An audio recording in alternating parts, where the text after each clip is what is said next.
Once again, thanks for joining.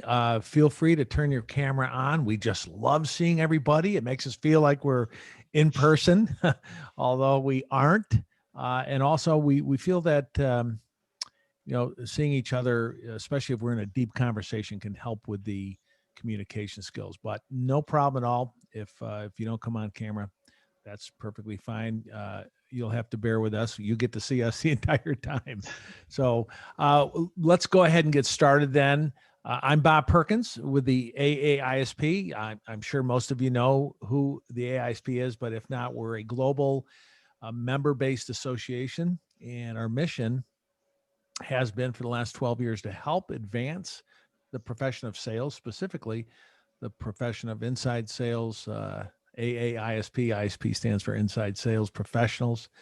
Today, today, if you're in sales, everybody's inside, right? Because they're largely working from home. So with that, what are we going to talk about today? Let's go to the next slide here. We're going to talk about more effective ways to train, especially these things hold true no matter if it was 5 years ago or today. But today we have an extra challenge, don't we? We have a challenge of people working from home. Training has to largely be done virtually. So today you're going to hear from a couple of experts with their ideas. You're going to hear some challenges, but more importantly, we want to hear from you. So with that, please use the chat, chat in a question, chat in a comment, chat in an idea. If you have a question and you want to come off mute, feel free to come off mute and ask your question. We will make this really two-way, right? Communication between us, our presenters, you, the audience, and we want to make it informal, but we want to make it valuable to you. If you came here with a particular question, we'll make sure we stay on as long as we need to get everybody's questions. So I'd like to introduce our two speakers today.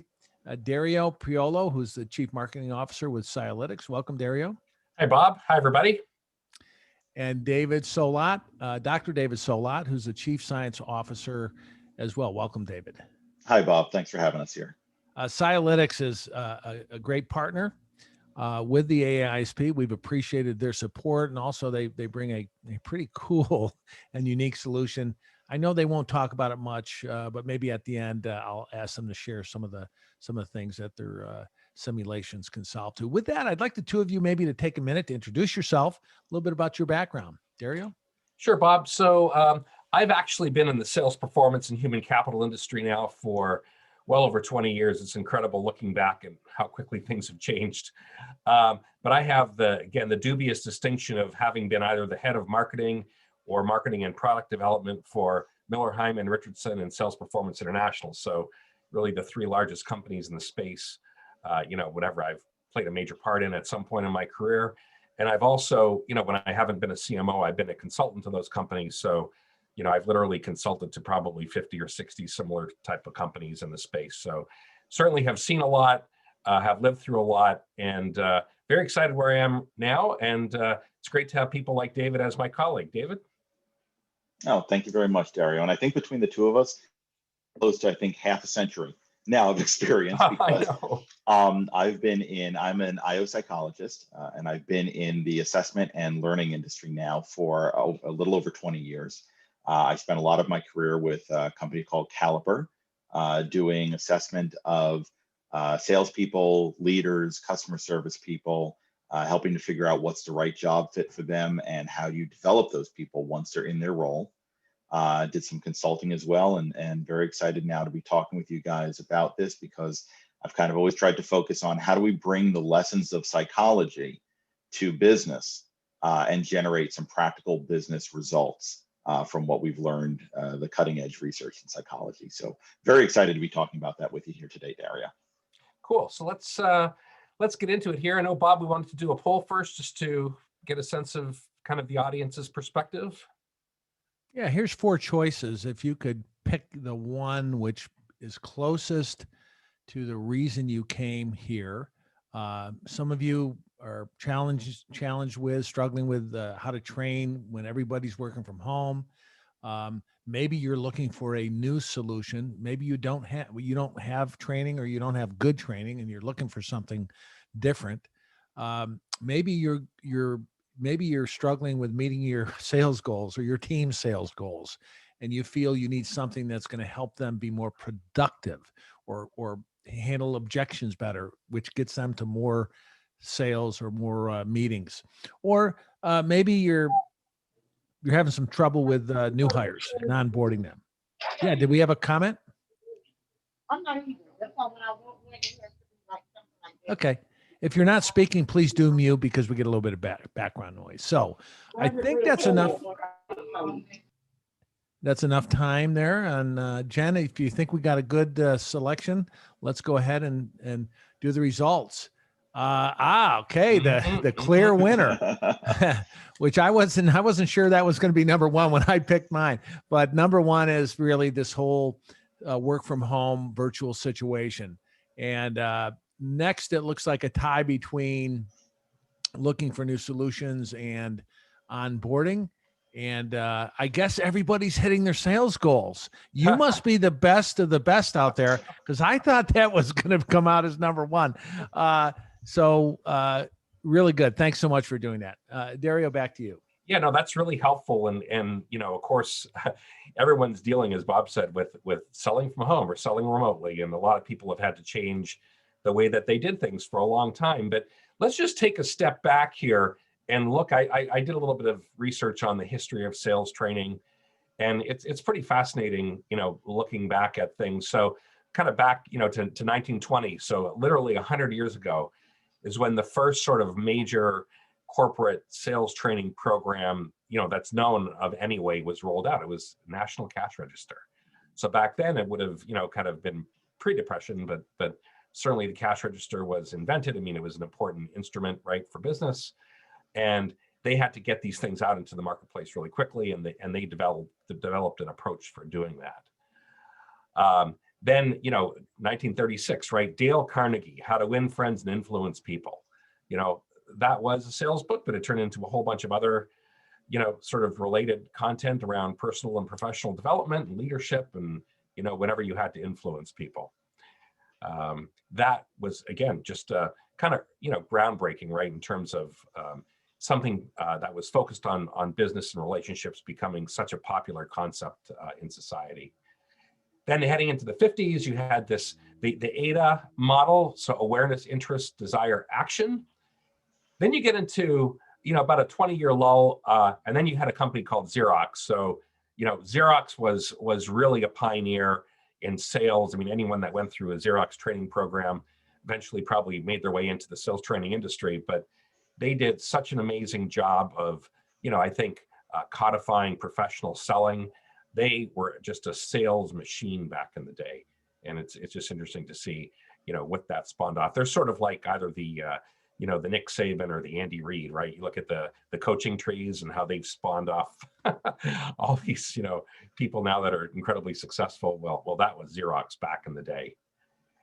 Then you kind of, came into 1985, strategic selling. Again, I was, at Miller Heiman, not 1985, but even when I was there in the early 2000s, I mean, strategic selling was huge. It was a really important concept. And it was interesting because I had the pleasure of working with Bob Miller, and he told me that strategic selling, which I'm sure a number of you have gone through, it's a very structured approach to winning large, complex, high-value deals. And it was really born out of, Bob had worked for a company called Kepner Trigo that was really a decision sciences company that was contracted primarily with NASA to help them work through different scenarios to make the best decisions possible. So Bob was actually a salesperson for them and thought, wow, I mean, imagine if I took the rigor that we take to, design rocket ships and, defense systems and applied that to selling, that would probably be a good thing. And that's what Bob did. And then right on the heels of that, you had Neil Rackham in spin selling, and he was an offspring of Xerox.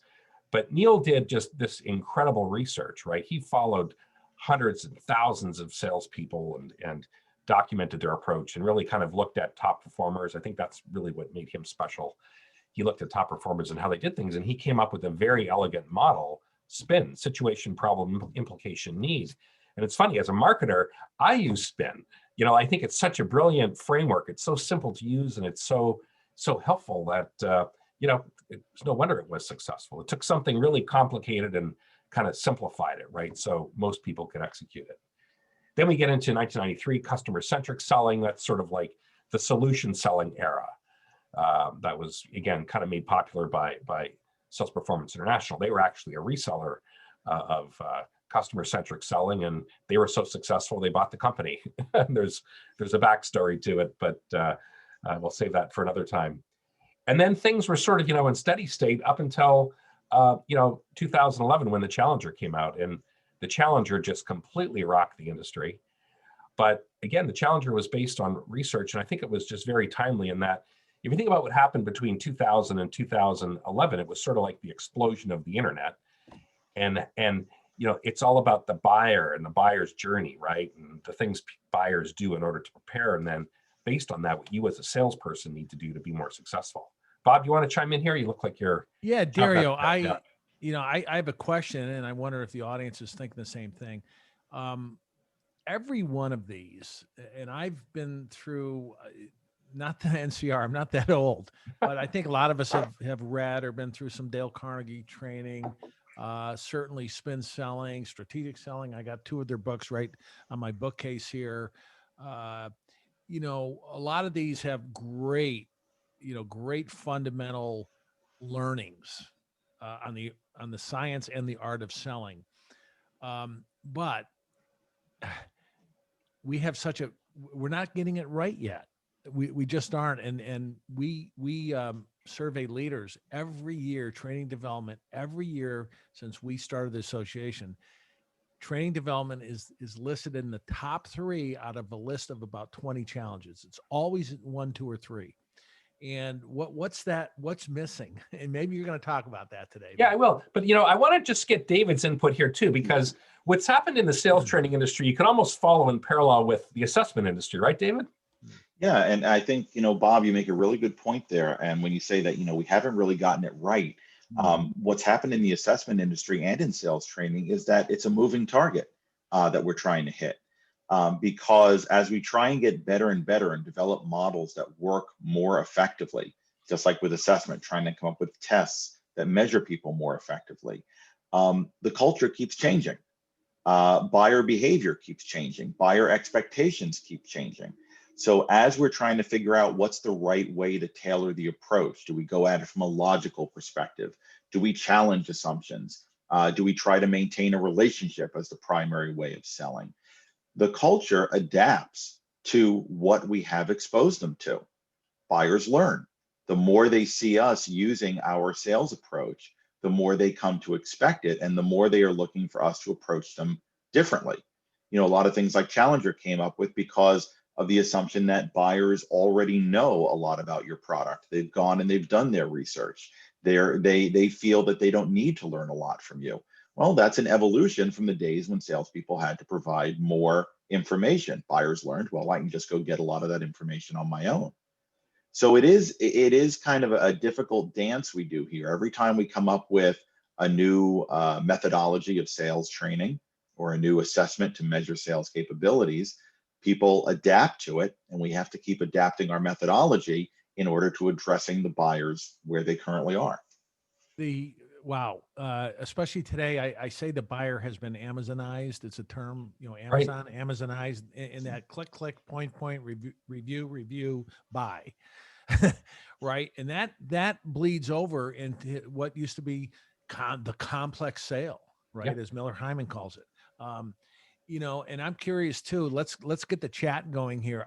I'd like, on that note that you just talked about, the changing buyer, the pivoting of the sales rep needs to be a good listener. Maybe they need to challenge more. What does the audience think is one of the biggest gaps today?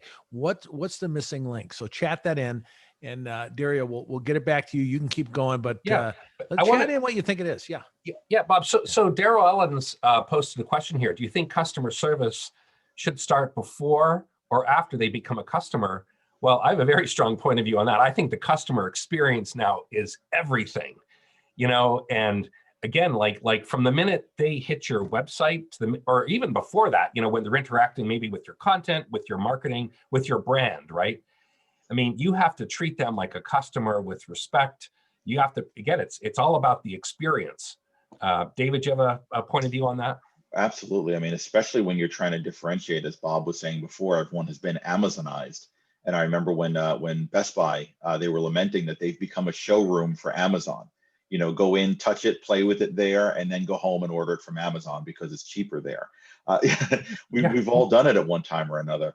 But the idea of, you know, the customer experience starts the minute they're interested in your product, I think is a really good one, because what's going to differentiate you? You can't really compete with Amazon on price, but it's that experience that makes you a more desirable, in this case, retailer or any sort of a business to do business with.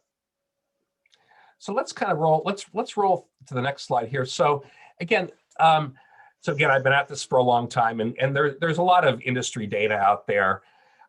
This data point comes from trainingindustry.com. So about $2 billion a year is spent on external sales training in the United States. So if you look back over the last 20 years, from 2000 to 2020, about $40 billion has been spent on outside sales training. Now, when you look at the same training industry research, you know, respondents tell us that, you know, a very, very small percentage is really satisfied and really feeling they're getting maximum impact. So about 68%, right, feel that whatever, quote, the sales training is a failure. I mean, now let me just ask you, David, and again, I don't know if anyone's following sort of what's happening in the financial news right now with GameStop and AMC theaters and all the war that's broken out between the hedge funds and the Robinhood investors and Reddit. But would you take, you know, your 401k and bet it on a stock that had a 68% failure rate? I mean, let me ask you, David, or anybody else in the chat. I mean, would you do that? Yeah, I mean, I'll give you my thoughts while people are chatting in theirs that we can look at. But, you know, obviously, you know, the answer is no. I would not bet my retirement on something with a 68% failure rate. But a lot like a 401k, you have to have it. You know, it's not an option to not have one. You need to have a retirement plan. And I think that's a lot of what we've felt about sales training over the years, is that we can't do nothing. You know, we clearly have to be doing something. And there's sort of this roll the dice mentality of, well, maybe if I do it this time, it's going to stick. You know, maybe I found the right way, or I found the right guru, or the right approach here, the right methodology, and we'll be part of the, you know, the 32% that it's going to actually work for and make a difference for. So yeah, it's a frustrating psychological problem of, we have to do it. We know the odds aren't that great, but we still have to do it anyway. So the question I have then is, you know, is it the sales training or the program implementation? Again, maybe I'm oversimplifying it, but it seems like there's two pieces of it, right? One, you've got the content, and then you've got the way the content is sort of delivered and absorbed by the individual and the organization. When you put the slide together, I remember my first thought was that the answer is yes. Right. You know, I think we'd all agree that to some degree the answer is yes. To some degree the training isn't great. To some degree the implementation isn't great, and the two of them just play off each other. Well, but I want to roll back here because, oh, sorry, Bob, did you want to make a comment? No, I was going to go back to the slide. Every one of these has gems, and I know a lot of the training content here. A lot of it is really, really good. But why is it that something new, the flavor of the month comes out, the flavor of the year comes out, and oh, you just got to do this thing and that'll improve sales? Well, I'm leaning towards the implementation myself. So yeah, I mean, the content here is really good. I mean, I remember going, you know, whatever. I mean, when I was at Miller Hyman, seeing people go through our programs, and it would be like a revival. I mean, it would be like drinking the Kool-Aid. I mean, light bulbs went off. I mean, it was a life-changing experience for people. But then at an organizational level, they would still fail, right? So I'm scanning the chat here, and someone made a great comment here that knowledge is potential power versus applied knowledge is power. And I think that's what we're kind of getting at here, is that all of those systems, all those different those sales methodologies are power. They all do something effective, but are you applying it or not? Which I think leads into what you were going to say, Dario, about the implementation of, you have to apply what is successful. Yeah, so this data comes from the Sales Management Association, and what they did was they looked at sort of different levels of sales methodology, implementation and execution. So level 2 just sort of, being okay, great. We went through a program, right? everyone, good luck, make more money, right? Versus level 5, which is, look, we went through a program, but we systematically adopted, culturally the methodology, right? I mean, they aligned their systems, they aligned the way that they thought and spoke within the organization. I mean, level 5 is going all in, okay? So when you look at sort of the difference between a level 5 going all in versus a level 2, which was, great, we spent the money, good luck, the results are just really staggering. So level 5 versus level 2, 55% higher quota attainment, 77% higher market share, and 51% higher in terms of new account acquisition. So, I mean, it's pretty compelling, right? Like when you do this, when you do it right, you can absolutely get results. When you do it and when you don't do it right, whatever. I mean, you spent the money and you're going to be in that. It's really the difference between the 68% and the people that really do it well. So let's look a little bit more at the implementation side. So this is all about how, whatever the world of sales training has changed. We're going to focus this primarily on the implementation, knowing that, the content is still good, it's relevant. In fact, from a content standpoint, what I'm seeing is that there's a lot of mashups that are now kind of happening. People have gone through all the different methodologies. You have a sales leader and, they like bits and pieces of it. They try to make it relevant to their business. But from an implementation standpoint, Dave and I spent some time on this and we have a point of view on these 4 points here. We won't necessarily read them, but we'll certainly unpack all 4 of them. David, do you want to make a comment here before we go into depth? Yeah, I would say that, part of where this came from as we're thinking about what's changed over the last 10 years is the idea that there are some commonalities between the way that sales training is being implemented that are causing a lot of this failure. And as Dario said, we'll go into them in detail, but a lot of them have to do with how well you are practicing, whether you have a way to practice, people to practice with, whether we're measuring the effectiveness of that practice, whether we're measuring whether or not you're implementing the new behaviors that you've learned and are you learning them. That seems to be something that is common to that 68%. Again, going back to what we said before, it doesn't seem to be the content. There's good content going all the way back to, like I said, I haven't gone back and looked at the cash register stuff, right, but certainly going all the way back to Dale Carnegie, there is good content there and it helps, which is why so much of it is still being used today. But how you're implementing it and whether or not you are really practicing it, and we'll go into detail about that, seems to make a lot of the difference as to whether or not it's effective. Yeah, well, let's start with practice. So again, I think I want to make a distinction here, which is practicing in a safe place. Mm-hmm. So if, it's one thing to practice live fire in front of a customer and get killed, right? But think about, an airline pilot or a fighter pilot and the use of flight simulators. Whatever. To maintain your pilot's license, you have to put in a certain amount of flight time. You need to get reps in a simulator.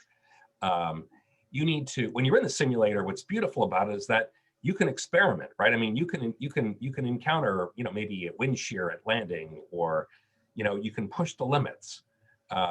You've got all this instrumentation, right? Maybe you've got an instrument that says, don't touch this in case of emergency. It's kind of like, well, but what happens if I touch it, right? So you don't want to wait till there's an emergency to touch it. You want to touch it now.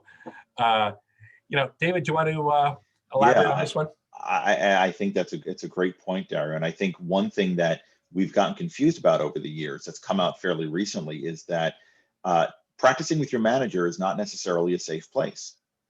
Practicing, and we'll talk a little bit more about what constitutes a safe place in a minute here. But as Dario is pointing out, that idea of the simulator where there really is no consequence for failure. You could sit in that flight simulator by yourself and crash the plane all day long if you wanted to do that. Think about the things you've learned in sales training over the years. You can't go out and sit down with a new prospect and just start trying things. There's too much on the line. Even with one prospect, there's too much on the line. Your quota, your performance level, the company's future. So how do you go about practicing in a way that enables you to, as Dario said, try anything you want to try? And to the point I was just starting to make there about your manager, there's a lot on the line there when you're practicing with your manager. Even if the manager is role playing with you and your manager is playing the customer, who's ever deliberately messed up a role play with their manager just to see what happened? Bob, you want to make a comment? Well, man, this is great. Back in the old days, back in the late 90s, we had back when we had tape recorders, we had something called the tape club, and managers were not allowed.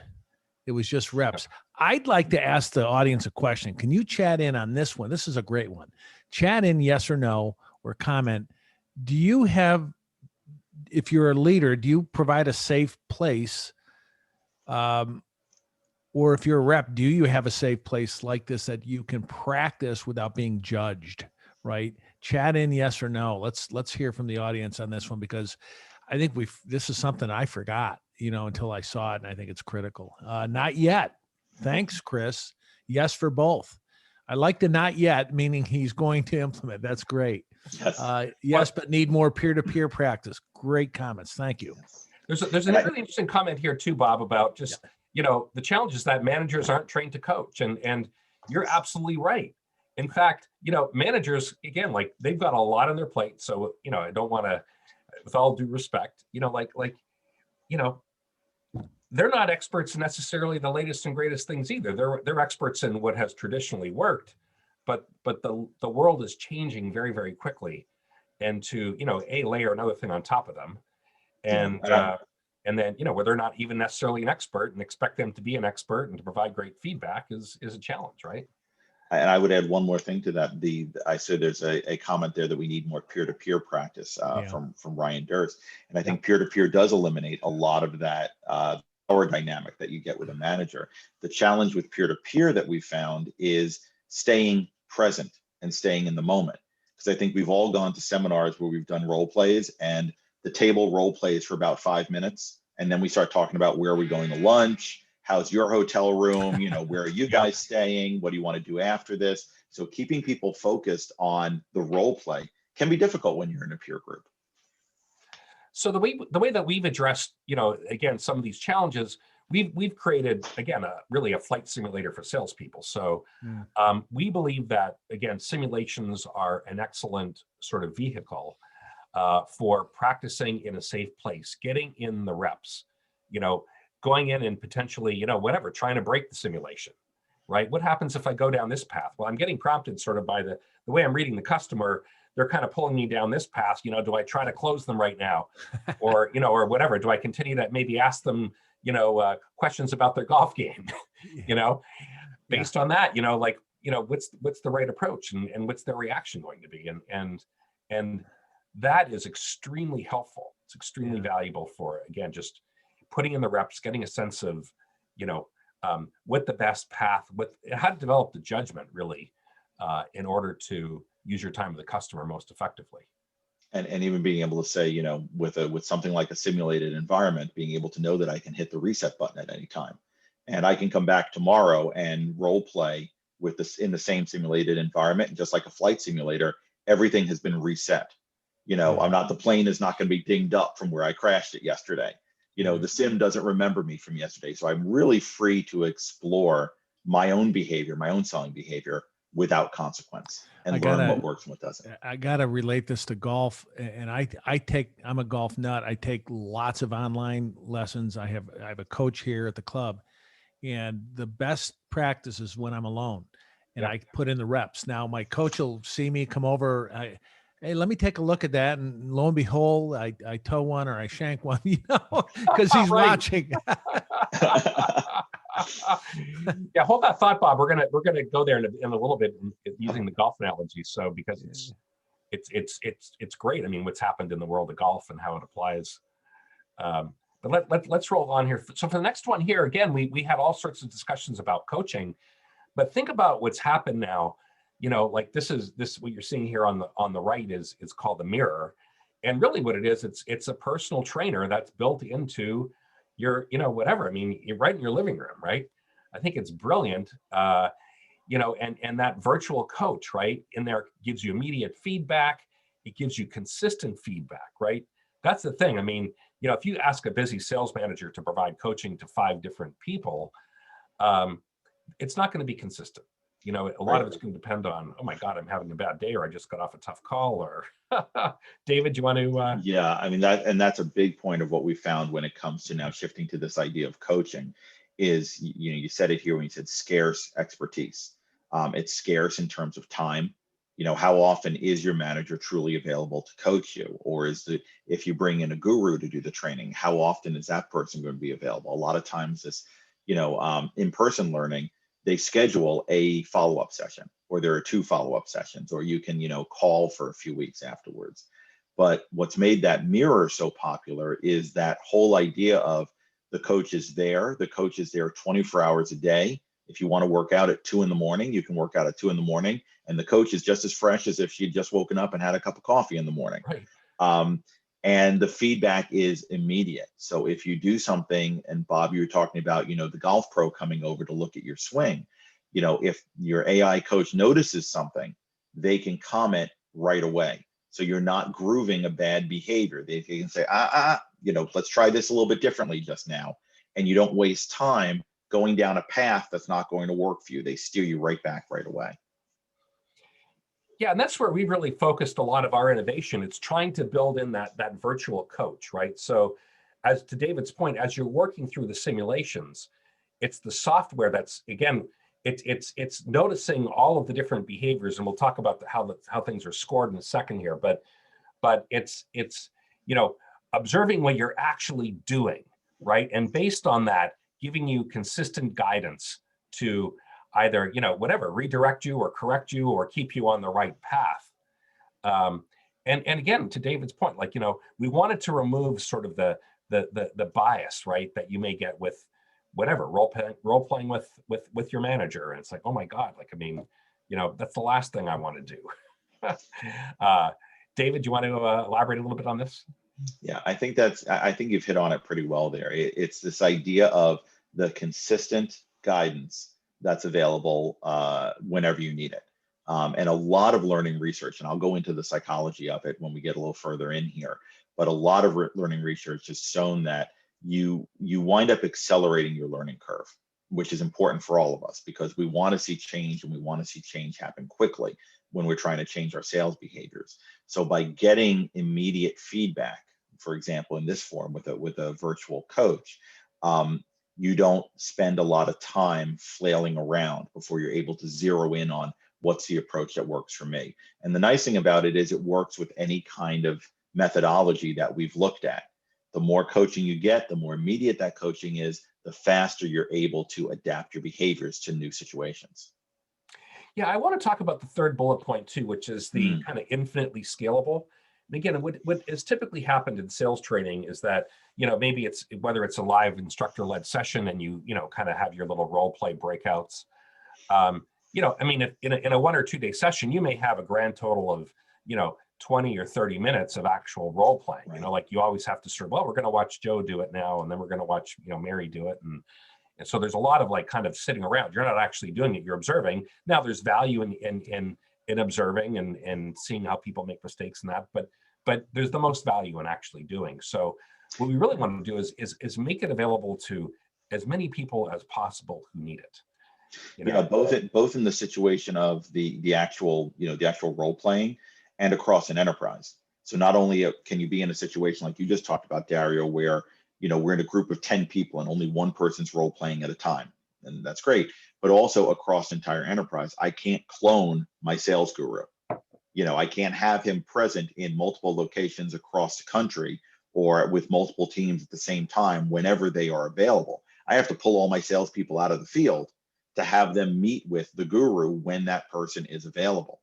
So instead, one of the ways we leverage technology, I can clone a virtual AI and have 1,000 different copies of that AI available, ready to go whenever my salesperson is ready to practice.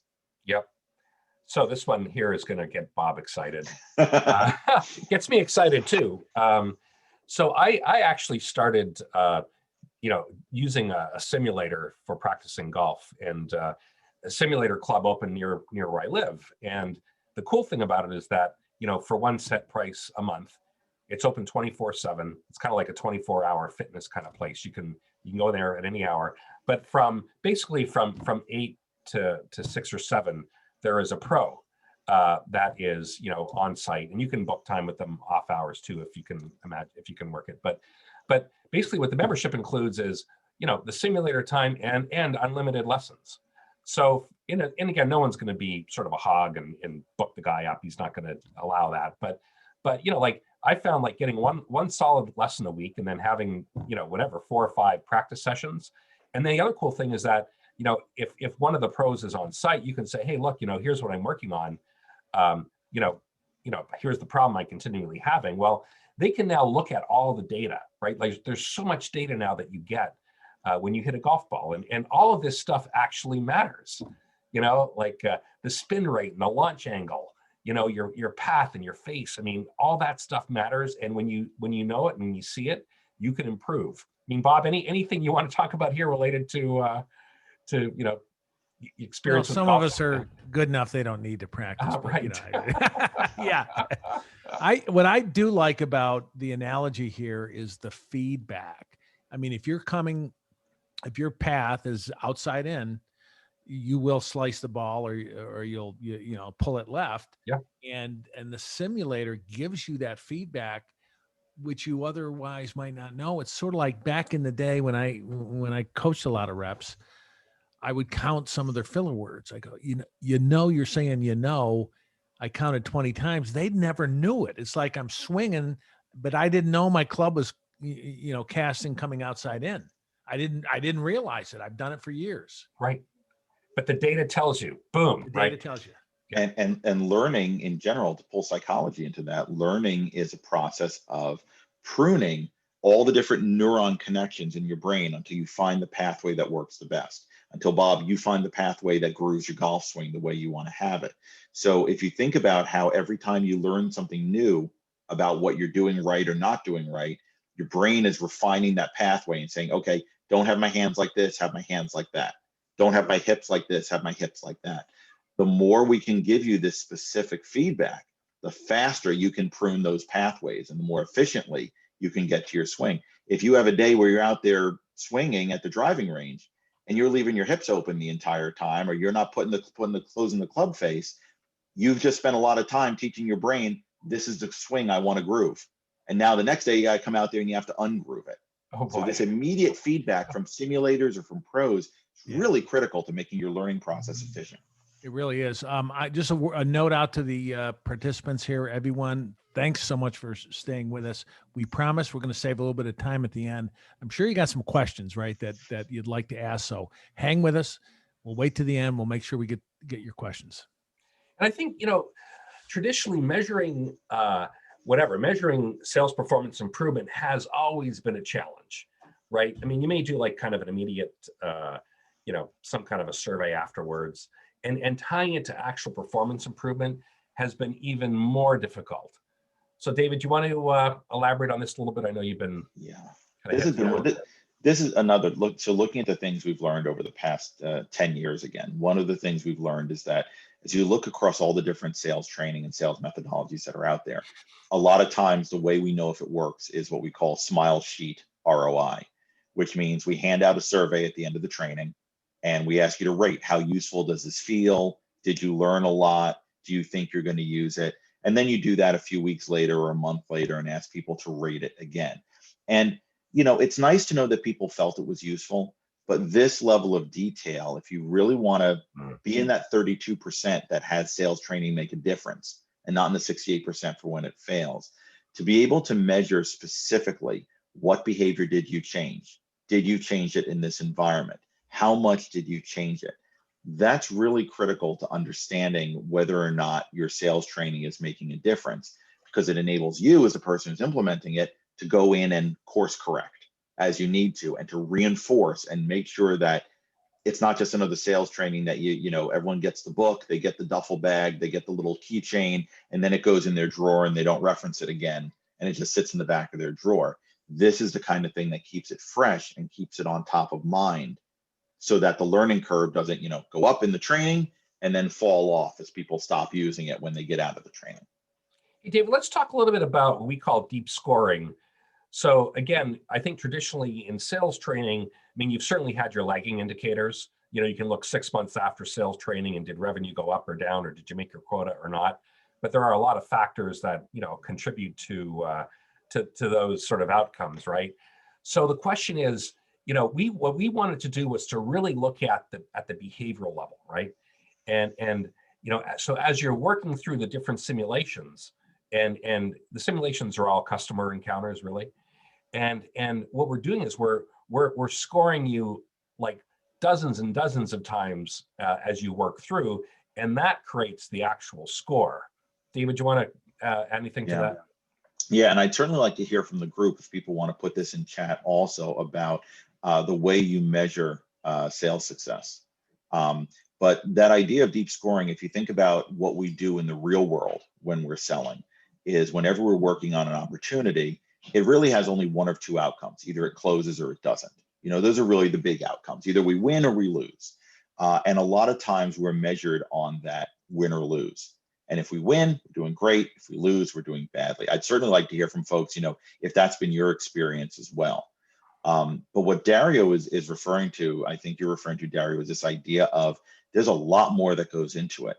And when we triage lost sales opportunities, that's when we get into this equivalent of deep scoring. Why did we lose? At what point did we lose them? Did we not grab them with our initial value proposition?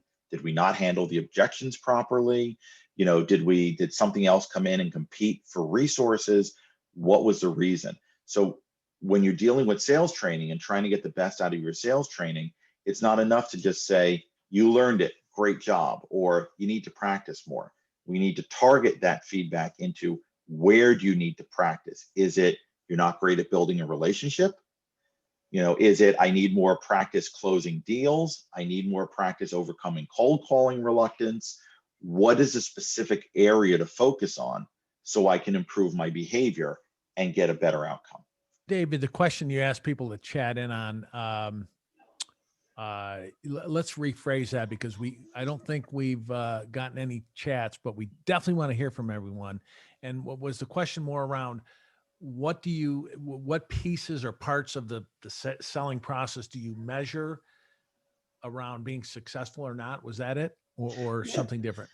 Yeah, I think I'd like to hear from folks. I've heard everything from, you know, we measure everything from number of calls, number of opportunities, to saying we just measure quota.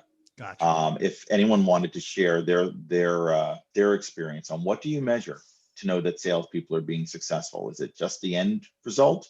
Do you measure things along the way? I think some examples would be really helpful. Yeah, Sure. Go ahead and chat in right now. We'll keep moving. I know you got a couple more slides. We promised to get the Q&A at the end, but chat in. What do you mean? I'll offer one here. I really like a metric that looks like a good quality conversation, right? I mean, if I'm prospecting and well, we don't have a need right now, I'm fine, and you know, it lasts 20 seconds versus one where we get into a back and forth discovery conversation. I like measuring those. Opportunity, stage growth, close rate, profit. Thank you, Ryan, for putting that in. This will be a good time for people to keep typing, because I'll talk about the science. And if you're really into the science, you can listen to the science. And if not, you can be typing. Science is fascinating, though, I can assure you. Are you Bubba Watson, or who's the guy that's into the science of golf? What's his name? DeChambeau. Oh, yeah, right. That's right. Well, let me give you a little idea. So we've talked about a bunch of different ways that sales training has evolved. Here's a little bit of the science that's behind it at a very high level. Neuroscience has had a lot to say in the last 10 years, especially when it comes to things like motivations and rewards. So making learning motivating so that people want to come back to get more. People, you know, there's not been a lot of success in pushing people to learn, trying to force people to attend seminars and to practice skills that they're not interested in. We really want people to pull that learning and to say, this is engaging, it motivates me. And there's been a lot of research done with the different neurotransmitters that stimulate reward to say, how can we make learning more game-like? It also benefits from an area called brain crosstalk. Basically, the more areas of your brain you stimulate at once, the deeper the learning is going to be. So if you're sitting just listening to someone talk, okay, we're stimulating your auditory sensors. If you're just reading something in a book, we're stimulating your visual sensors. If you're engaged in a role play or in a simulated environment or something dynamic, now we're pulling in your eyes, your ears, your ability to read faces, your ability to process complex ideas. We're firing all those different neurons at once. And that teaches your brain, hey, this is an important situation. I need to really encode this deeply and retain it. So neuroscience has had a lot to say. Experiential learning theory has had a lot to say. And we touched on this a bit with the idea of repeated practice. But just to make the point one more time, safe practice. There's a lot of very conclusive research to say that the more you practice a skill in a safe environment, the faster and stronger the learning is. So the next time you're trying to evaluate a sales training that doesn't offer a lot of opportunity for practice, keep in mind, learning's going to go up and it's going to go down unless you're practicing it to reinforce it. And lastly, cognitive psychology. Cognitive psychology has taught us that people only have a small space to learn before they need to take a break, and their brains need to dump from short-term memory into long-term memory. So day-long trainings are overwhelming. You fill up your short-term memory and your brain says, well, I got no more room. Everything else that comes in is either going right back out, or I got to dump stuff that's already in there to make room for what you're telling me now. The best learning we found over this past decade has been learning where you can learn for 5 minutes, 15 minutes, 20 minutes at a time, walk away, process it, and then come back and learn some more. So all of that has really guided the development of sales training to go back to what we've said about different methodologies work. It's about implementation. Yeah, hey, David, there was somebody, Daryl Owens posted, what about EQ? And yeah, I mean, absolutely, EQ is essential in this day and age, especially in the COVID era. But again, I think of EQ as being a concept as much of it, as much as anything, right? And maybe it's a skill set or a behavior or a competency. But I think with EQ, it's all about, how is it learned, right? I mean, it's one thing to put someone through a 1 or 2 day, whatever, leadership development session where you're going to learn EQ skills, but it's another thing to actually, retain it and grow it and practice it and improve. At least that's my perspective, David. Yeah, I would agree with you. I think that EQ, from the time when people first started talking about it to the time to now when it's really established as it's definitely a skill set that salespeople must have, especially because the culture expects us to have that level of emotional intelligence. But yeah, it's about the way that you learn it. Some people have a natural tendency towards it, some people don't. And if you don't have a natural tendency towards it, then it's about repeated. Again, I sound like a broken record, but it's about repeated practice. Yep. We had a question come in here for training. Do you teach a concept, a short training, 5 to 20 minute concept, and then give a break and then come back? How many blocks do you recommend when you were onboarding someone? That's a great question.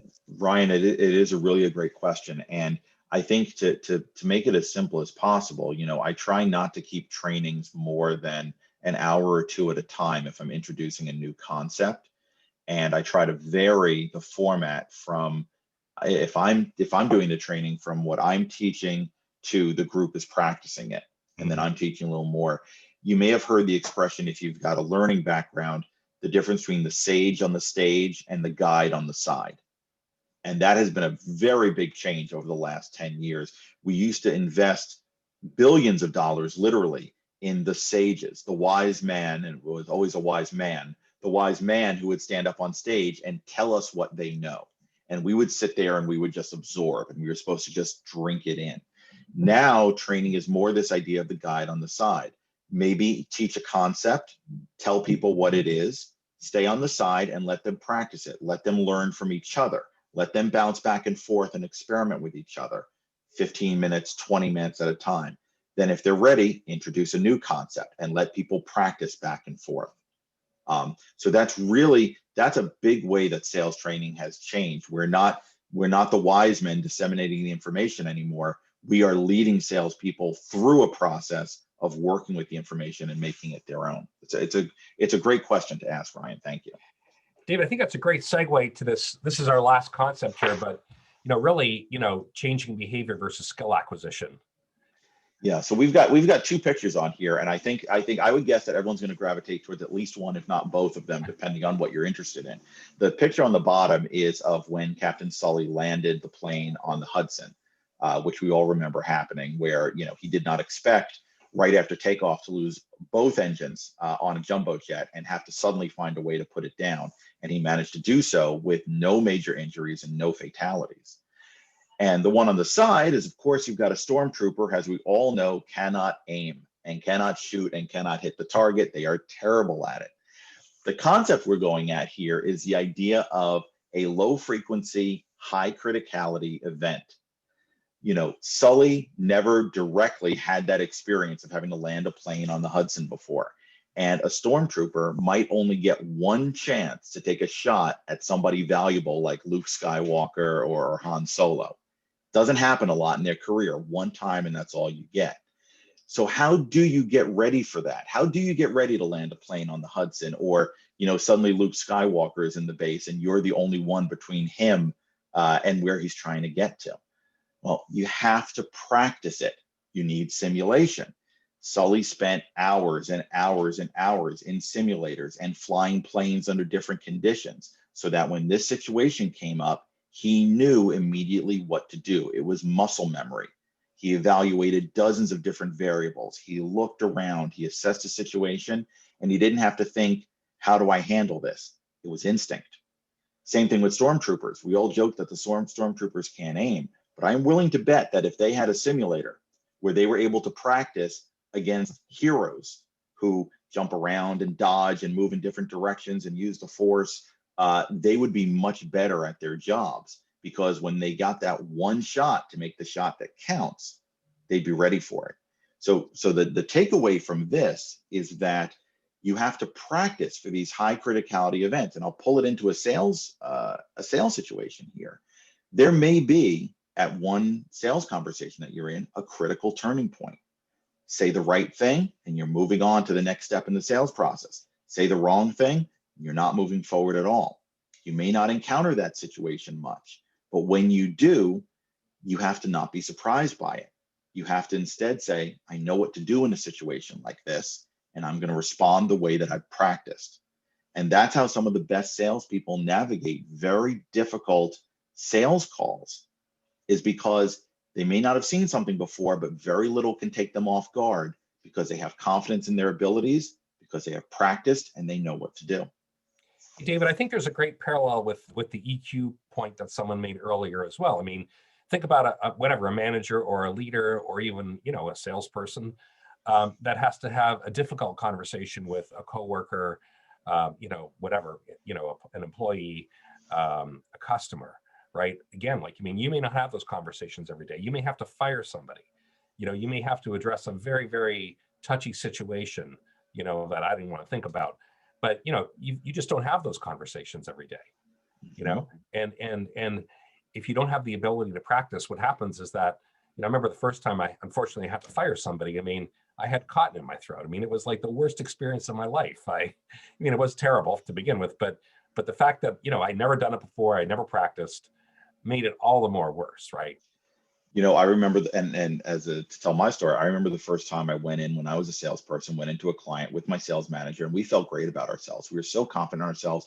We brought a big box of donuts to share with, as a gift to share with everybody that we were meeting with. And we got in there and we found out that the entire C-suite of this company takes part in Ironman triathlons. Oh boy.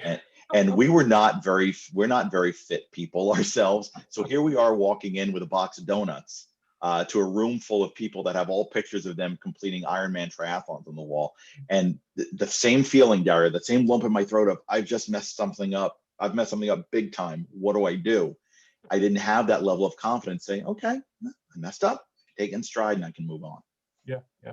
So, hey, Bob, I mean, this is sort of a wrap-up slide here, but if you want to, pivot to some Q&A or yeah, let's we got 5 minutes left. Thank you all so much for sticking around. I know I had some chats a minute ago around the simulation. I know you're not going to do a demo here, and we did actually had some time set aside, but since we got just a minute left, just give the audience a brief descriptor of, I always listen. When I was coaching back as a VP of sales, of inside sales, I identified 2 or 3 common objections that my reps couldn't get past, and we practiced. Does a simulator allow you to customize that simulation to a specific objection? I'm curious on that one. Yeah, so we have a library of simulations, and it seems like we're adding to it every day, because every time a customer comes with us with sort of a whatever, I mean, quote, a unique situation, we create the simulation, then it goes into our library. So, we've built up a pretty substantial library, and they can be customized, with it takes a little bit of work, but nothing that's insurmountable. And again, we've always found that it was well worthwhile. And the actual time an average rep that uses your simulation, are they doing it? Do they set aside 15 minutes every other day? I mean, what's typical look like? Yeah, it's very conducive to that, where they can go through, they can work on them individually, they can work on them in groups. But they're again, to David's point, like they're kind of chunked down into smaller bite-sized pieces.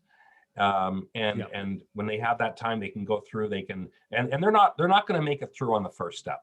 It's going to take them multiple tries to go through. They can try it. It's kind of like when you go to, a golf practice at the simulator, right? I mean, you go, you hit some balls, you look at your data, you look at your dispersion, you look at, okay, here's what I'm going to try to do next time.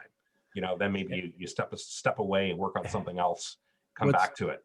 Yeah, what's funny, I've been doing this a long time, as you can tell, but you had me go through one of your simulations, and I think I got a C- on the first time.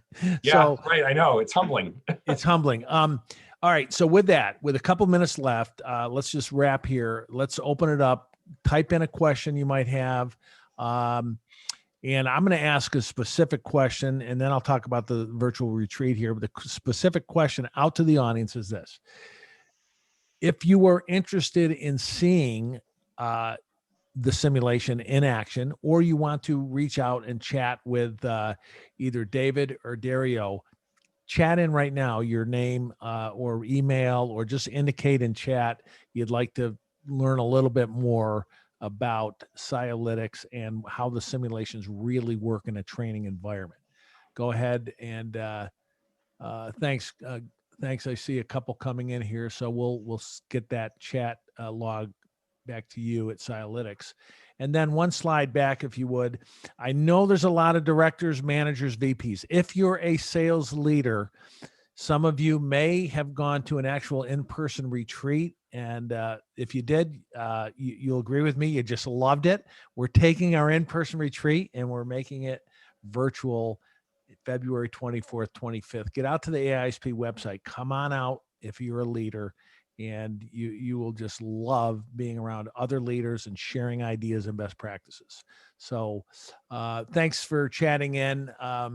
We'll get back to you. Any questions? Going once, twice here. We'll just give it a minute. And thanks, Jen, for chatting in the retreat link. And yeah, and if you have any questions offline, I mean, Dave and I would be more than happy to take those. Our emails are up there. Yeah. Or we would kind of put you in touch with the person who could best answer those questions. Yeah, and connect to us on LinkedIn too. We always enjoy chatting on LinkedIn. So, all right. Thanks so much for staying with us. Jen, who's in the background. Jen, thank you for running all the bits and pieces to this. And David and Dario, great job today. Thanks so much. Thanks so much, everybody. Have a good one. Thank you, everyone. Bye-bye.